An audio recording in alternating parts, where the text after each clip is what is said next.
Ah, kadaghan mo nang tanawan ninyo ni Hanton Mahuman. Kay kining sapa daring dapita na dagakarpa tilapia amo na pong abantihan. Ah, kana pa ka dagko kaing tilapia na pa ning isa murag manipa pa. Hamanagang raguta dihag balibente kay basin mapangan na hinuon ta dire. Hanapan ning sinabaw diri na isa ka kaldero abong kag na puning bahaw na bago pa nato giyabo. Hala hungit gyud diha kuraho kay kinatong pamahaw largo na ni paniud to. Makabanat lagi tagkaon lagi adi pud palupig diha si pastor hamutirada pud. Ikaw ra baday kabalog dihang dapita sayo palang sa buntag adiri nato makitang katag. Kay pagtugsaw nato diha sa tubig hasta man katugnaw bitaw amo pa din nang iplastar dihang pukot.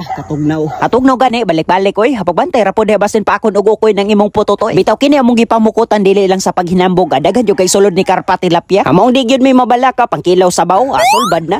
Ora nang lupad na. Tabang tagsalang dito be. Be makuha nato tong dako kay na kan ba.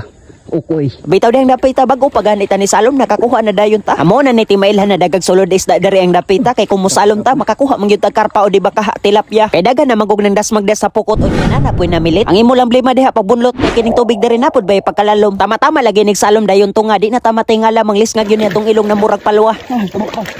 Og den dapita nakakuha tayo ni karpa hapit yun tada ko ni mabuhian. Aliman ka na mura na ta mahutdan og ginhawa sa ilalom. Kung wala lagi kay diskarte makainom lagi kag tubig lagi. Unsa man po nang diskartehan na sige daw. Asayon ra kayo gikan dito sa ubos kay na may balas magsikad ka diha pasubida. Ah mura lagi kag kwitis nastang sutoya bisan pag inyong testingan. Makaingon lagi mo oy ha tama gyud sikian. Tama lagi ka pero di gyud na tama nang imong gilabay ni hapit maigo ang tigdalag kuha. Kay kung wala lagi ka likay gamay alagubo lagi nang likod ni lalay. Ah gipangtanga naman pagbantay basin matulon ha. Og den dapita pagtunga unya unsa may balita. Buk tilapia na pukutan. Pambunlutan na diha kay basin makawala. Kay sayang pud baya kay lahi ba yung tilapia daring dapita kay dagko. Kay bisag makakuha lang ka diri upat tulo. Abong kag lagi ng bahaw diha na isa ka kaldero. Andre kano? Dako.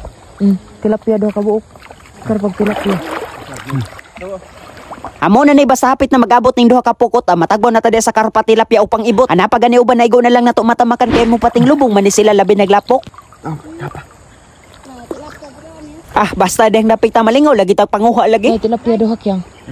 Ay sa kay pagtanaw nako diha sa layan ni Tito ato arang tilapia sapo. Isa ka itsahan, isa mampud ka kilo. Sa kalayahan. Dako ni. Amo tong iya deng gisigundaan hala trisira kwarta pagbira ato ara bitay-bitay ng tilapia. Kadaghan. Dehang napita gitawag ko ni Papa kay na lagi napukutan. Amo tong ato dehang gidagan oy tilapia man day nastang dako ah. Ah grabe ning tilapia ka dako oh. Maigo na gud imong kumagko. In ay sa isag bira ko ano. Grabe ato ring tilapian. Ora. Murag palengke. Sila yung kadako yung tilapian eh. Pagbantay ha kay basin manipa pa na. At anawara manipa lagi na panisa dari na mura na manig mga rati. Makapanagang lagi ta dihag bali 20. Namilit lang tilapia ra isa. Karpa. Ay karpa. Karpa tilapia. Grabe kadagan sa among nakuha. Araw tilapia na dako ay. Ah grabe dako ani tilapia ni agay. Itawatangin na lang ninyo ang part 2 kay di makaya hastang taasa. Ah? Din, luto. Ano dayo? Nalatogi 15 kilos.